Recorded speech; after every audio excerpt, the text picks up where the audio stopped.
ધોરણ 11 વિષય state chapter 3 ઉદાહરણ 10. તો ઉદાહરણ 10 ની આપણે રકમ જોઈએ અને સમજીએ.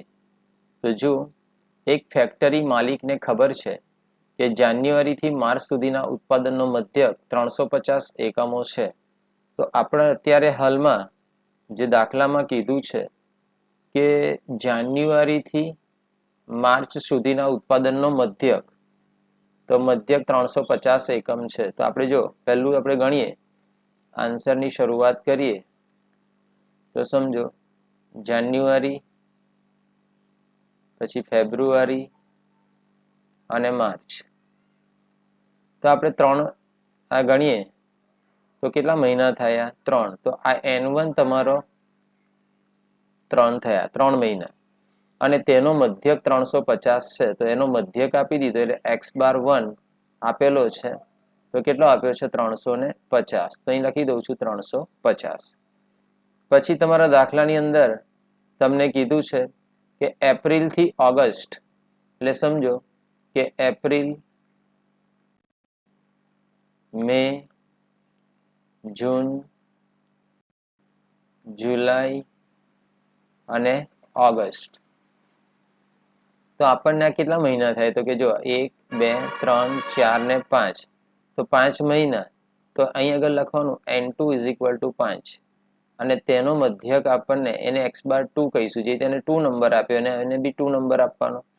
તો એપ્રિલ થી ઓગસ્ટ માટે તે 254 એકમો છે. તો 254 એકમો એ લખું છું 254. પછી લખ્યું સપ્ટેમ્બર થી ડિસેમ્બર માટે.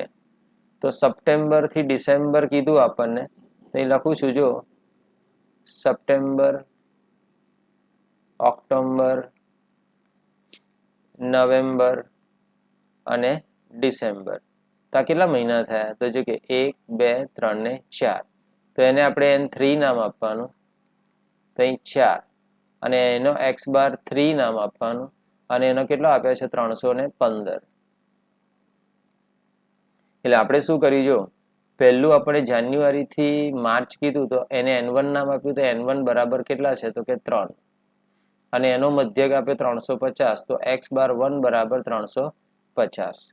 એ જ રીતના N2 5 કેવી રીતના? તો કે એપ્રિલ થી ઓગસ્ટ. તો એપ્રિલ, મે, જૂન, જુલાઈ, ઓગસ્ટ. તો N2 બરાબર 5, અને એનો મધ્યક 254 છે. તો x⁻2 બરાબર 254. એવું સપ્ટેમ્બર થી ડિસેમ્બર. તો સપ્ટેમ્બર, ઓક્ટોબર, નવેમ્બર, ડિસેમ્બર 4 મહિના. તો N3 = 4, અને તેનો મધ્યક આપણને x⁻3 = 315. તો આપણે દાખલામાં મધ્યક શોધવાનો, તો આને મિશ્ર મધ્યક કહેવાય.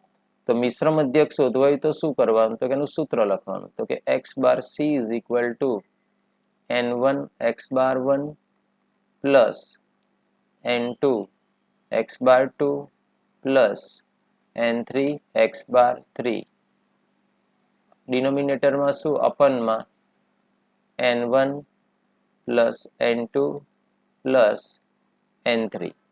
આ રીતના આપણે કિંમતો મૂકવાની છે. તો ચાલો આપણે કિંમત મૂકીએ. તો જો N1 કેટલા આપેલા છે? અહીં જો 3. તો એ લખું છું N1 ની જગ્યા પર 3. આ N1 અને x⁻1 બે વચ્ચે સંબંધ કયો? તો કે ગુણાકારનો. તો 3 ગુણ્યા x⁻1 જોવાનું. x⁻1 કેટલા આપ્યા છે? જો 350. તો અહીં લખું છું 350. પછી બ્રેકેટ કરી દઉં છું. પછી પ્લસ N2 x⁻2. તો એને બી બ્રેકેટમાં લખું. તો N2 મારે જોવાના N2 કેટલા છે? તો કે જોઈ લો, આ રહ્યા N2 5.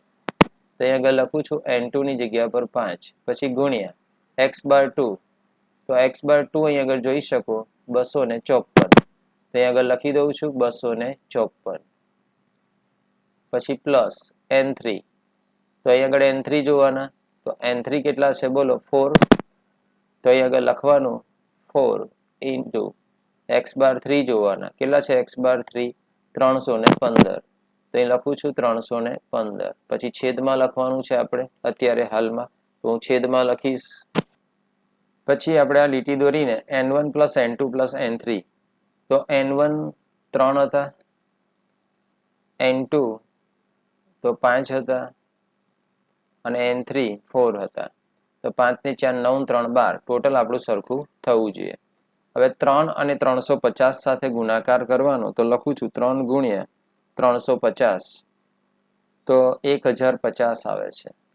તો અહીં લખું છું 1050 પ્લસ 5 અને 254 નો ગુણાકાર કરવાનો તો 5 ગુણ્યા 254 તો 1270 આવે છે. તો અહીં લખું છું 1270 પ્લસ 4 અને 315 નો ગુણાકાર તો 4 ગુણ્યા 315 તો 1260 આવે છે. પછી છેદમાં 3 વત્તા 5 વત્તા 4 તો કેટલા આવશે 12.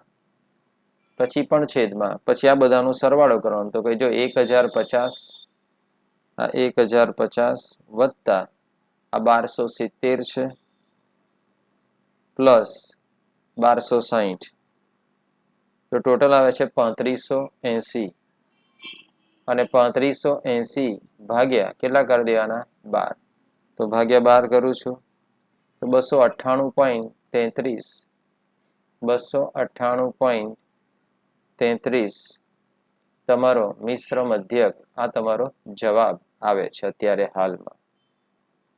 તો આગળ એકમ શબ્દ છે તો અહીં આગળ એકમ પણ લખી દઉં છું. તો આપણો દાખલો અહીંયા પૂર્ણ થાય છે. દરેક વિદ્યાર્થીને કમ્પ્લીટ ખ્યાલ આવી ગયો છે એવું સમજુ છું. તો ઓલ સ્ટુડન્ટ મિતેશ ક્લાસીસ તરફથી થેન્ક યુ વેરી મચ.